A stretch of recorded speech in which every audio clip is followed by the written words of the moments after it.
क्या आप लोग जानना चाहते हैं कि कायनात का ज्यादातर हिस्सा किस हालत में मौजूद है? क्या आप लोग जानना चाहते हैं कि आपके घरों में मौजूद, आपके घरों को रोशन करने वाले लैंप, ट्यूबलाइट्स ये कैसे जलती हैं? अगर आप इन जैसे और भी बहुत से सवालात के जवाब जानना चाहते हैं तो इस वीडियो को लास्ट तक देखिएगा, क्योंकि आपको बहुत से इंटरेस्टिंग सवालात के आज जवाब मिलने वाले हैं। तो शुरू करते हैं अपना हमारा लेक्चर। अस्सलाम वालेकुम स्टूडेंट्स, मैं हूं आपका टीचर मोहम्मद सलमान अफसल। आज के लेक्चर में स्टार्ट करने जा रहे हैं चैप्टर नंबर 7 9th क्लास का प्रॉपर्टीज ऑफ मैटर, और उसमें हमारा पहला टॉपिक होगा kinetic molecular model of matter. बच्चों, बात करते हैं व्हाट इज मैटर। मुझे जरा बताइए, अपने इर्द गिर्द नजर दौड़ा के आपको अपने कमरे के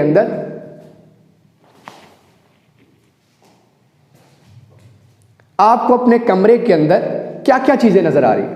आपके दाएं बाएं ऊपर नीचे क्या नजर आ रहा है? आपको फर्श नजर आ रहा होगा, छत नजर आ रही होगी, दीवारें नजर आ रही होंगी, टेबल नजर आ रहा होगा, चेयर्स नजर आ रही होंगी, बेड नजर आ रहा होगा, आपको आपके हाथ में पेंसिल नजर आ रही होगी, मोबाइल फोन नजर आ रहा होगा, सिस्टम नजर आ रहा होगा।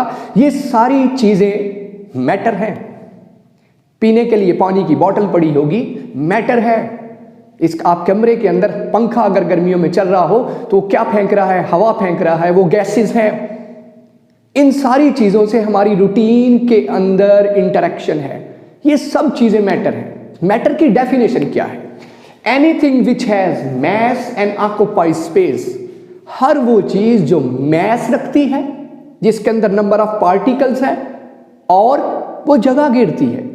इलेक्ट्रॉन, प्रोटॉन, न्यूट्रॉन, मीज़ॉन्स, बोसॉन्स, लाखों किस्म के पार्टिकल जो नजर भी नहीं आते, क्या उनका मैस नहीं है? हम पढ़ते हैं मैस है, केमिस्ट्री में पढ़ते हैं, फिजिक्स में पढ़ते हैं, उनका मैस है 10 की पावर माइनस में है, लेकिन मैस है। उन्होंने कोई ना कोई जगह ऑक्यूपाई की हुई है।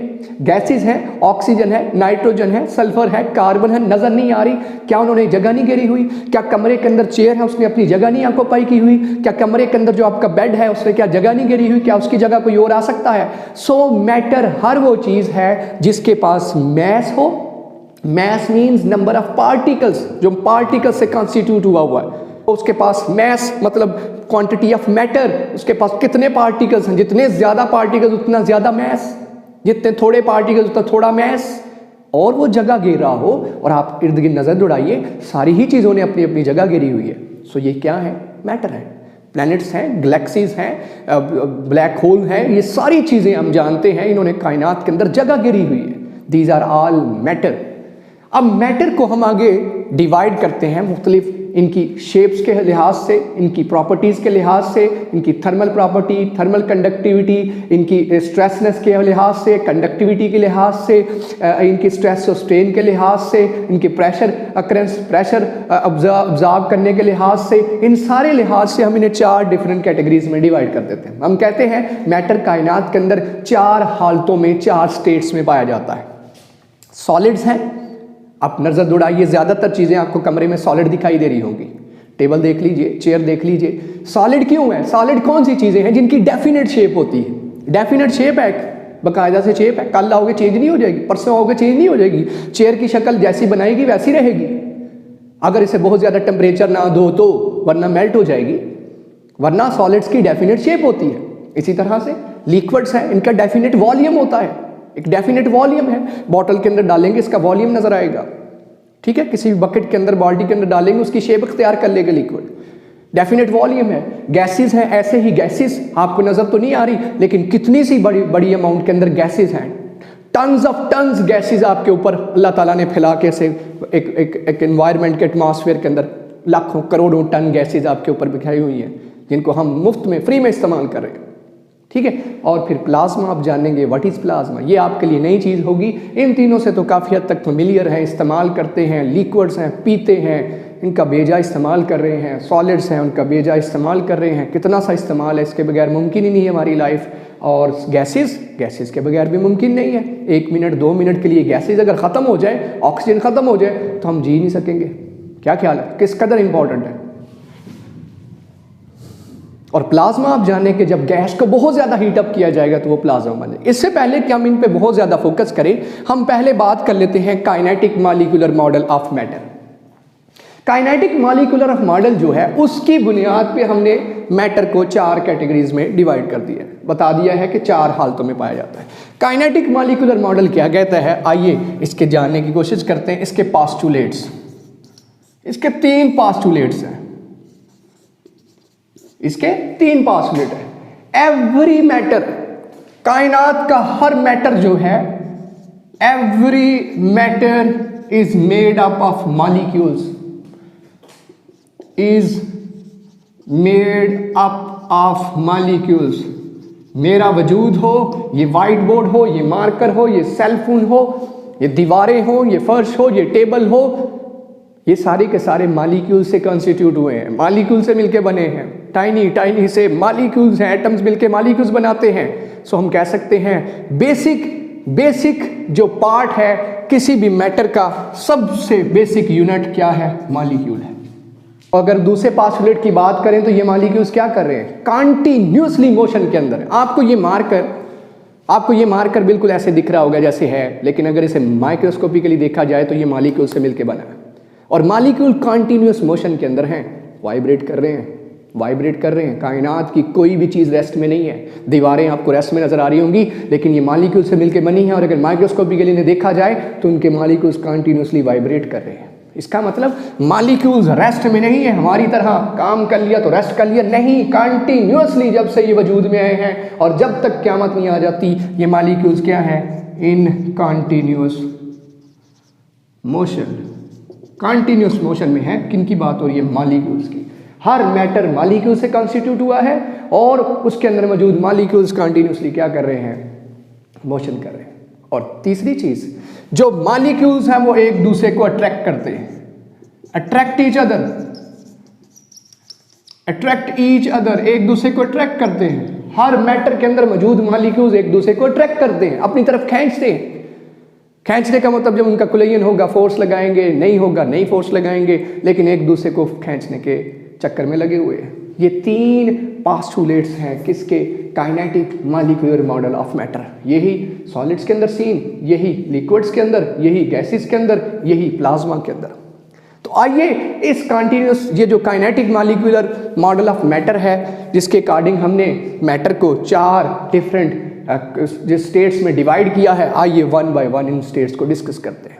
ठीक है, ये शॉर्ट क्वेश्चन भी आ जाता है, लॉन्ग क्वेश्चन भी आ सकता है बोर्ड में। सबसे पहले बात करते हैं सॉलिड्स की। सॉलिड के मुतालिक जानते हैं क्या है। अगर आप एक डेफिनेट सी, एक थोड़ी सी जगह लीजिए सॉलिड की, एक मैं इतना सा हिस्सा उसका सिलेक्ट कर लेता हूँ सॉलिड का। फर्ज कर लीजिए आपके पास क्या है, एक डस्टर है। ये एक डस्टर है, डस्टर का एक छोटा सा पीस मैंने इसमें से काटा। मुझे क्या दिखाई दिया, अगर जब मैं माइक्रोस्कोप से इसे देखा तो मुझे नज़र आया इसके मॉलिक्यूल्स बड़ी तरतीब से, तमीज़ से और अरेंजमेंट के साथ बैठे हुए थे। और साथ में मैं प्रॉपर्टी डिस्कस करता जाता हूँ, ठीक है, टाइम टेकिंग है। सॉलिड्स के मॉलिक्यूल्स क्या हैं, बड़े अरेंज्ड हैं, इनकी शेप डेफिनेट है, रैंडम नहीं है। डस्टर कल भी आके देखेंगे ऐसा ही है, मार्कर कल भी आके देखेंगे ऐसा, क्योंकि ये सॉलिड है। सॉलिड के मॉलिक्यूल क्लोजली पैक्ड होते हैं, इनके अंदर इंटर मॉलिक्यूलर फोर्सेस बड़ी स्ट्रांग होती हैं, ये अपने मॉलिक्यूल्स को अलहदा नहीं होने देती, एक दूसरे से सेपरेट नहीं करती इतनी आसानी से। अगर मैं रैपिडली बनाऊं तो मुझे नज़र आएगा कि मॉलिक्यूल्स ऑफ सॉलिड्स के दरमियान कोई गैप नहीं होता, बिल्कुल एक दूसरे के साथ साथ अटैच होते हैं। इंटर मॉलिक्यूलर फोर्सेस बड़ी स्ट्रांग होती हैं, ये एक दूसरे से सेपरेट नहीं होते। क्या ये मॉलिक्यूल्स रेस्ट में होते हैं? क्या ये मॉलिक्यूल्स फिर रेस्ट में होते हैं जो इतने क्लोज जुड़े हुए? नहीं, आंसर है नहीं। ये मॉलिक्यूल्स कंटिन्यूस मोशन के अंदर हैं। तो वो मोशन कौन सी है? ठीक है, ये थोड़ा बहुत जो गैप आ रहा है ये नहीं होगा, ये बड़े बड़े करके दिखा रहा हूँ क्योंकि मैं आपको माइक्रोस्कोप का व्यू दे रहा हूँ, ठीक है। हालांकि ये लेयर बाय लेयर बड़ी अरेंज्ड स्ट्रक्चर होगी, बड़ी तमीज़ से तरीके से बैठे होंगे, लेकिन मोशन कौन सी कर रहे हैं इनकी? तो सॉलिड की क्या चीज़ पता चली? डेफिनेट शेप है, एक खास शेप है जिसे बहुत ज़्यादा टेम्परेचर दे के आप चेंज कर सकते हो, अदरवाइज ये डेफिनेट शेप पे रहते हैं। इनकी इंटर मॉलिक्यूलर फोर्सेस बड़ी स्ट्रांग है, इनके मॉलिक्यूल्स रैंडम मोशन नहीं करते, ये यहाँ आ गया, ये यहाँ आ गया, ये यहाँ चला गया, बिल्कुल ऐसा नहीं। इनके अंदर बड़ी तमीज़ है, तरीके से बैठे हैं, क्योंकि मॉलिक्यूल्स की तादाद बहुत है, इनकी डेंसिटी बहुत है, मैस पर यूनिट वॉल्यूम बहुत है, ठीक है। इस वजह से ये बड़ी तमीज़ से हैं, एक इधर नहीं जा सकता, दूसरा इधर नहीं आ सकता। तो फिर कैसे मोशन करेंगे भाई? सर आपने कहा ये तो मोशन करते हैं, तो फिर मोशन कैसे करते हैं? अगर ये ऊपर नीचे जा नहीं सकते, इनको स्पेस ही नहीं है, इनके दरमियान जगह नहीं है, तो एक तरीका है ये जैसे मोशन कर सकते हैं, वो है टू एंड फ्रो मोशन। ये आगे पीछे, आगे पीछे, टू एंड फ्रो मोशन।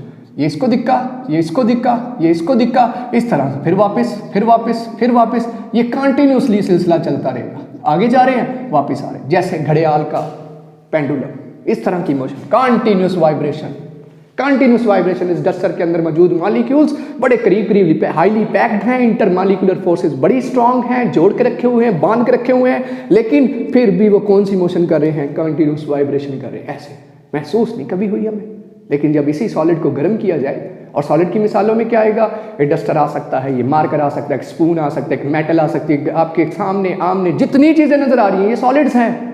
मसलन ये चेयर नजर आ रही होगी आपको कमरे में, टेबल नजर आ रहा होगा, ये मोबाइल फोन नजर आ रहा होगा, ये सारे सॉलिड्स हैं। और इन सॉलिड्स के अंदर यूनिक चीजें क्या हैं? मॉलिक्यूल्स हाईली पैक्ड हैं, इंटरमॉलिक्यूलर फोर्सेस बड़ी स्ट्रांग है, इनके दरमियान स्पेस नहीं है। दे कैसे मोशन कर रहे हैं? वाइब्रेटिंग या वाइब्रेशन कर रहे हैं। Vibration mean to and fro motion, एक दूसरे को क्रॉस नहीं करते। ये ऊपर से यहाँ लेयर बाय लेयर क्रॉस नहीं कर सकते, ऊपर वाले वाली को नीचे नहीं आ सकता, नीचे वाला ऊपर नहीं जा सकता, तो स्पेस ही नहीं है भाई। अब बात करते हैं लिक्विड्स की। लिक्विड्स के पास क्या है? लिक्विड्स को जब देखा गया तो लिक्विड्स के अंदर मॉलिक्यूल्स की तादाद इतने ही पीस के अंदर, इतनी सी जगह मैंने लिक्विड्स की ली, इतनी सी जगह मैंने लिक्विड्स की ली, तो मुझे देखने को मिला कि लिक्विड्स के अंदर सॉलिड की निस्बत मॉलिक्यूल्स एक दूसरे से अपार्ट थे, थोड़ा अपार्ट थे, उनके दरमियान थोड़ा गैप था।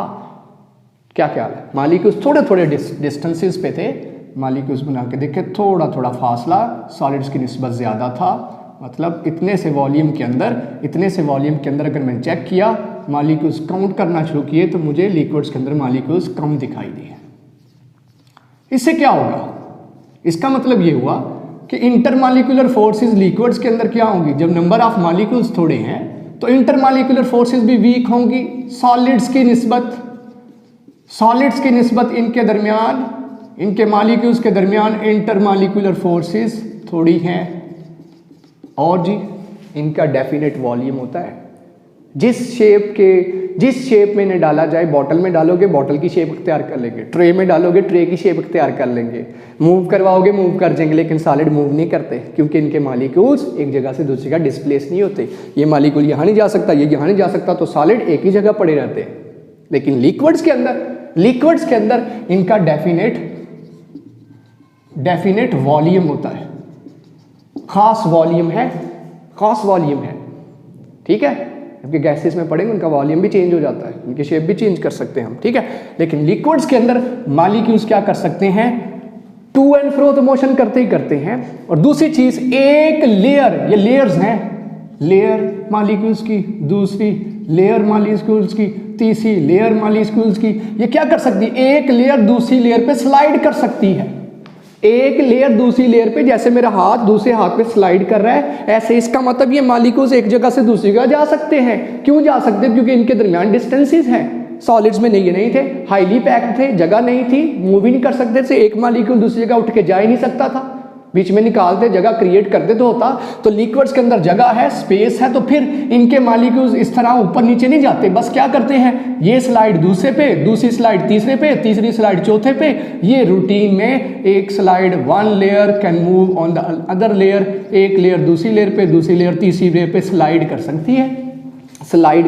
है। जैसा कि फर्श के ऊपर कोई चीज़ आप घसीटे तो फर्श एक लेयर होगी, वो चीज़ जो घसीटी जा रही दूसरी लेयर होगी, तो ऊपर स्लाइड कर रही है। ऐसे ही लेयर बाय लेयर्स एक दूसरे पे स्लाइड करती हैं। मॉलिक्यूल्स ऊपर से नीचे, नीचे से ऊपर नहीं जाते, बल्कि एक जगह से दूसरी जगह चले जाते, ऐसे उठ के नहीं जा रहे, इस तरह जा ही जा रहे, बिल्कुल तरतीब के साथ। जैसे स्टूडेंट सुबह स्कूल के टाइम में रो बाय रो स्कूल के अंदर दाखिल हो रहे होते हैं, ऐसे ही रोज के अंदर ये मॉलिक्यूल्स तरतीब में जा रहे होते हैं। तो क्या चीज़ें पता चली?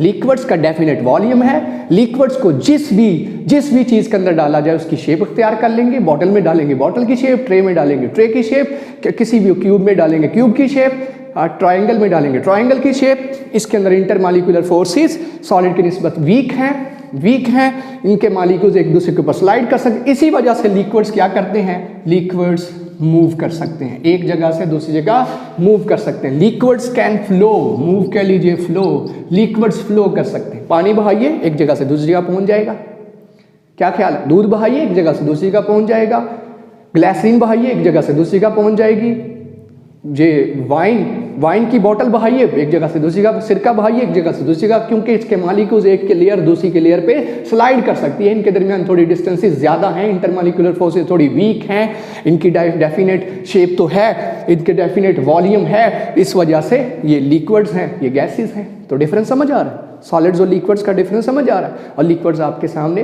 पानी एक लिक्विड, दूध एक लिक्विड, हनी एक लिक्विड, टार एक liquid, anything which can flow liquids में आ जाएगा। आगे चल के आप पढ़ेंगे वो गैसेस भी फ्लो कर सकती हैं एक जगह से दूसरी जगह, लेकिन लिक्विड्स और गैसेस में मैसिव डिफरेंस है।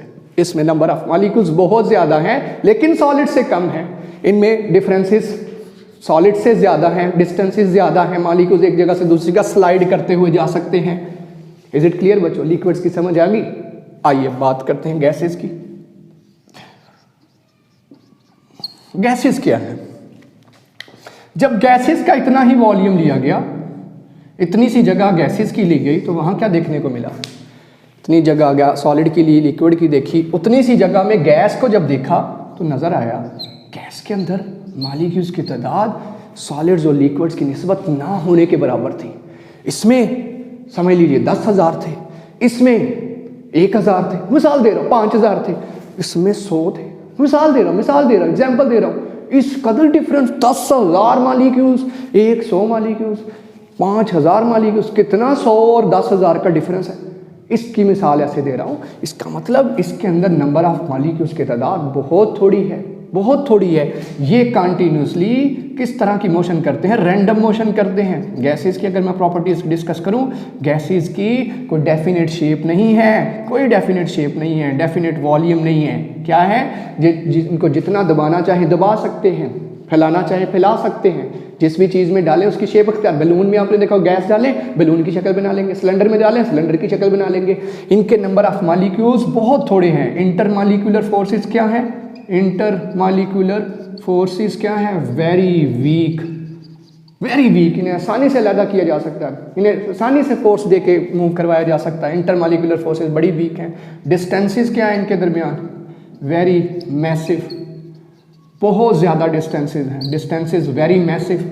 ठीक है। इसके अलावा नंबर ऑफ मॉलिक्यूल्स बहुत थोड़े हैं। एक वॉल्यूम के अंदर number of molecules very small, very small. इनका नो डेफिनेट, कोई ख़ास शेप नहीं है, नो डेफिनेट वॉल्यूम, कोई इनका डेफिनेट वॉल्यूम नहीं है। ठीक है, बात समझ आ रही है?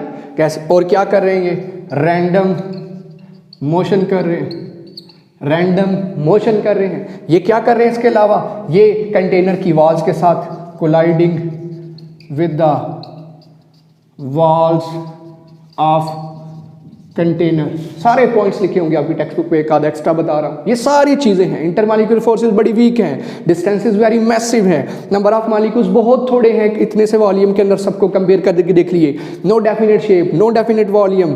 क्या कर रहे हैं जी? रैंडम मोशन कर रहे हैं, इधर जा रहा उधर जा रहा दीवार के। और क्या कर रहे हैं? Colliding with the walls of the container. ये गैसेज हैं। और हमारे कितनी ही अमाउंट के अंदर टनों के टन अल्लाह ताला ने गैस हमारे गिर्द पिलाई। हम तो ऊपर प्रेशर लगा रही हैं, टकरा रही, महसूस नहीं हो रहा। लेकिन जब वही हम बैलून फैलाते हैं तो हमें नज़र आती है उस बैलून के अंदर गैस, हमारे अंदर गैस। खुदा न खासा हमें जब गैस होती है पता चलता है, टायर ट्यूब्स के अंदर गैस भरी जाती है। ठीक है, ये है गैसेस। चौथी जो स्टेट है वो यूनिक है, वो आपके लिए बिल्कुल न्यू वन है, दैट इज प्लाज्मा।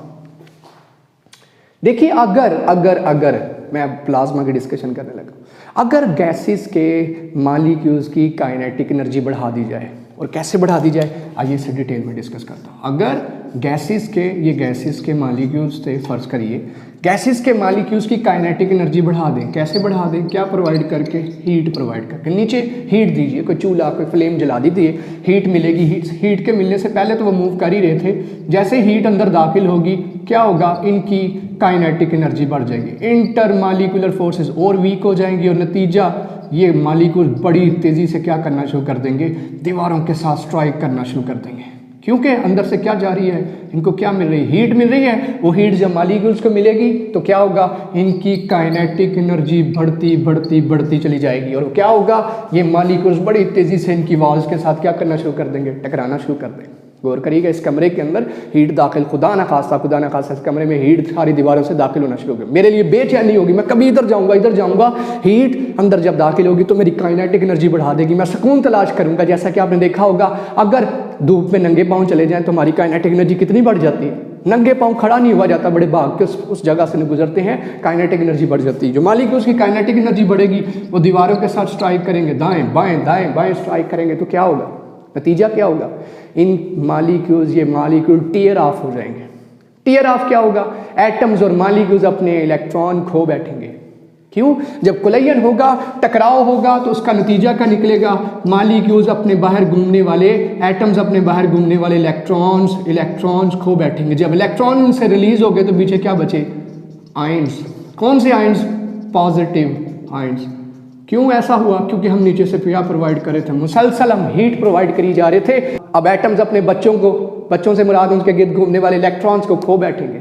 जैसे कहा गया कि क़यामत जब आएगी तो माएँ अपने बच्चों को भूल जाएंगी, बिल्कुल ऐसे ही जब इस गैस के अंदर हीट दाखिल होगी तो क्या होगा, गैस के एटम्स अपने इलेक्ट्रॉन खो बैठेंगे। इतनी एनर्जी है कि उनके लिए, अब एटम्स के लिए अपने इलेक्ट्रॉन्स को कंट्रोल करना इम्पॉसिबल हो गया, तो इलेक्ट्रॉन इनसे रिलीज हो जाएंगे, तो पीछे क्या बचेंगे, पॉजिटिव आयंस।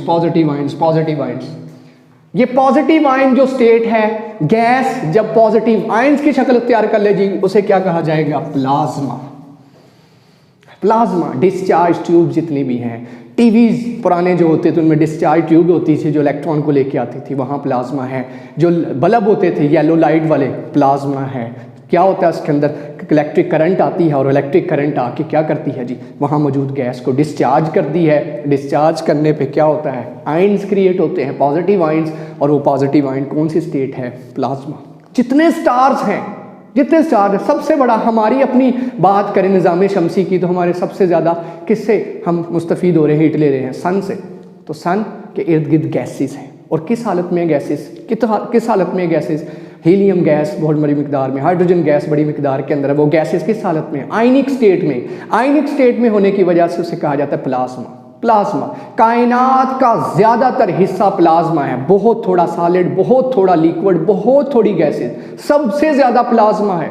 आप कह सकते हो जो कैंडल का फ्लेम होता है, जो शोला आग जलती है, वो that is plasma. Ionic state of gas है, वो गैस है लेकिन आयनिक स्टेट के अंदर। ट्यूबलाइट जो जलती है, क्या होता है, इलेक्ट्रॉन्स आते हैं, इलेक्ट्रिसिटी के इलेक्ट्रॉन अंदर मौजूद गैस के साथ स्ट्राइक करते हैं, आयंस क्रिएट करते हैं और ग्लो करती है, वो गैस ग्लो करती है। So ionic state of matter is called plasma.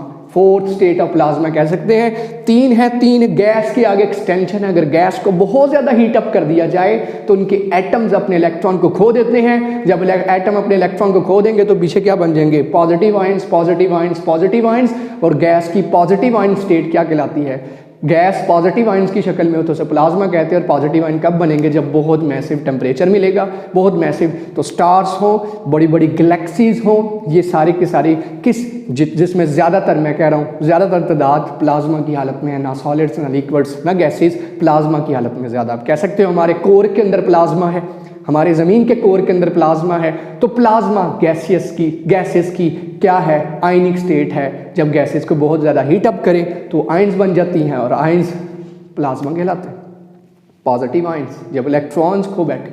Is it clear बच्चों? तो ये आपके पास 4 स्टेट्स ऑफ प्लाज्मा थी। Kinetic molecular model of matter था जिसे हमने डिटेल से डिस्कस किया। ये पहला टॉपिक है properties of matter, chapter number 7 का। आपको समझ आ गई होगी मैटर क्या है, हर वो चीज़ जो मैस रखती है और जगह गिरती है, उसकी स्टेट्स कितनी है और किस बिहाफ पे स्टेट्स बनी। Kinetic molecular model of matter की बुनियाद पे बनी और उसकी रीज़न क्या है कि हर चीज़ की तो अपनी प्रॉपर्टीज़ डिफरेंट है। किसी के पास डेफिनेट शेप है, डेफिनेट वॉल्यूम है, थर्मल प्रॉपर्टीज़ किसी की और हैं, डेंसिटी किसी की और है, शेप, वॉल्यूम, एक्सेट्रा, मुख्तलिफ प्रॉपर्टीज़ होने की वजह से हमने इन्हें 4 स्टेट्स के अंदर डिवाइड कर दिया। Is it clear? और ये सब के अंदर ये चीज़ें यूनिक हैं। एवरी मैटर इज, चाहे सॉलिड हो, लिक्विड हो, गैस हो, ये सब प्रॉपर्टी सेम, ये प्रॉपर्टी सेम, ये प्रॉपर्टी सेम। क्लियर हो गया टॉपिक? उम्मीद करता हूँ आपको ये कॉन्सेप्ट अब जहनों में बैठ चुका होगा। अगर फिर भी किसी ने तस्वीर लेनी है तो इसकी पिक्चर ले ले। शॉर्ट क्वेश्चन भी आते हैं, लॉन्ग क्वेश्चन भी आते हैं। उम्मीद करता हूँ लेक्चर पसंद आया होगा। लाइक कीजिए, शेयर कीजिए और नीचे कमेंट्स कीजिए। चैनल को जरूर सब्सक्राइब कीजिए। मुझे दीजिए इजाज़त। इंशाल्लाह हाजिर होंगे नए लेक्चर के साथ। अल्लाह हाफिज़।